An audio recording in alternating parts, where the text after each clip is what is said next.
Well, I was determined not to go into an old people's home because I felt I wasn't ready to. And I've got a big home here and I have quite a bit of help, but no one at night. And that's why I, embrace the fact of having someone to live with me, so I'd have companionship in the evening. Gone are the days when whānau were able to stay home and look after their whānau themselves. And it's quite a worry that we have nannies and kuros at home on their own and nobody there to take care of them and take care of their needs. And I find that this kaupapa is a way to be able to address those needs and support them more. We've been brought up with tikanga and kawa, which brings in manaakitanga, so we're able to open our homes up to home sharers to come in and just help out with that and provide some security. It's been working incredibly well. Part of the reason for this is that we spend a lot of time matching people and building relationships. A lot of home share is about relationships, and the relationships don't just last while the two are together, they last often for a lifetime.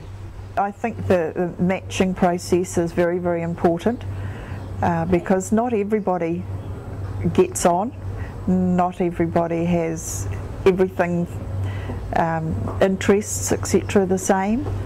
The younger person, the home sharer, is very well screened. We spend a lot of time interviewing them, we do reference checks, and we also do a police check to ensure that it can be as safe as it possibly can be.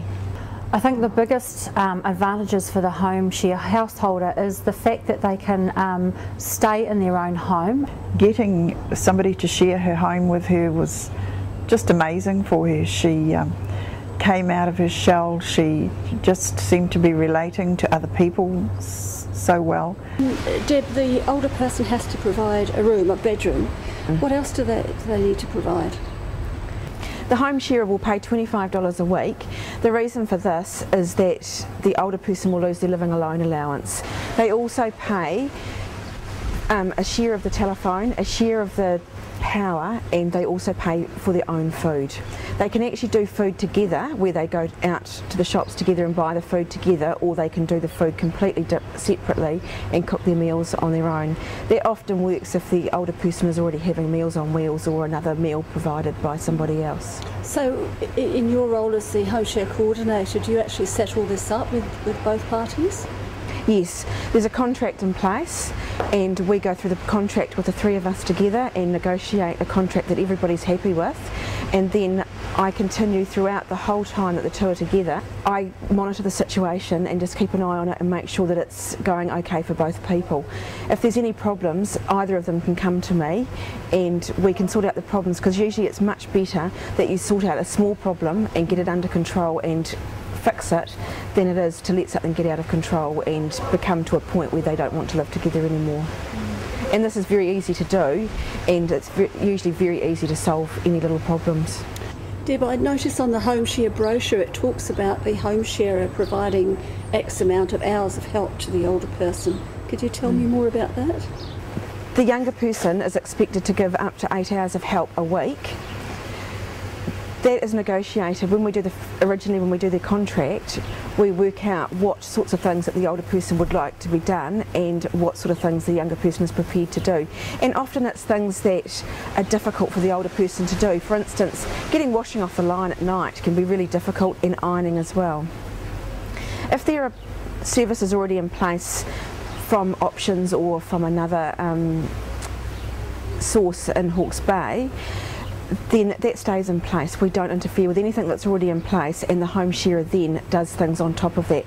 What you're describing sounds to me very much like quality of life stuff that you can't really put a dollar value on. Oh, absolutely. And it's that somebody coming home in the evening and saying, hello, how was your day? And that is so important in anybody's life, and you're right, that's absolute quality of life. And the home sharers, what sort of people are they? Are they mainly overseas students, or do you have older students that might be returning to study in their mid-years?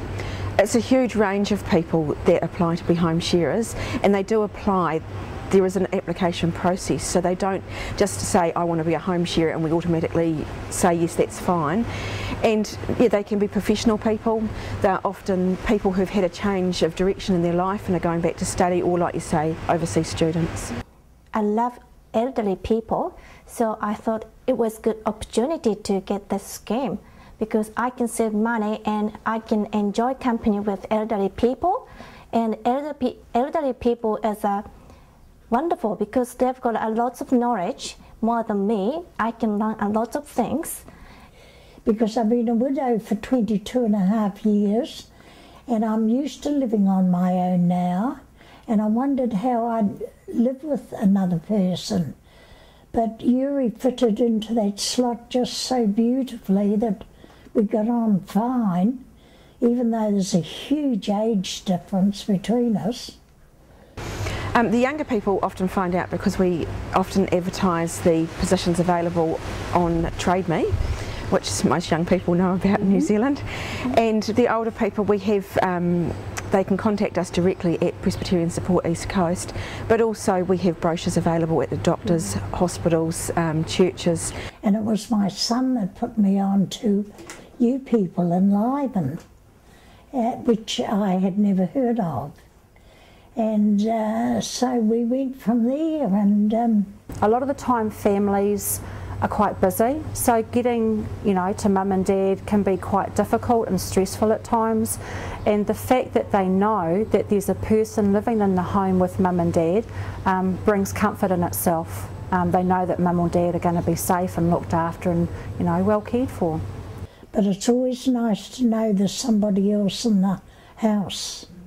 Their friends can still come and visit them at home, so they've got that social circle still connected to them. I would definitely recommend my friends, if they were ever in the same position as I, to get in touch with you people, because it's been so successful for me.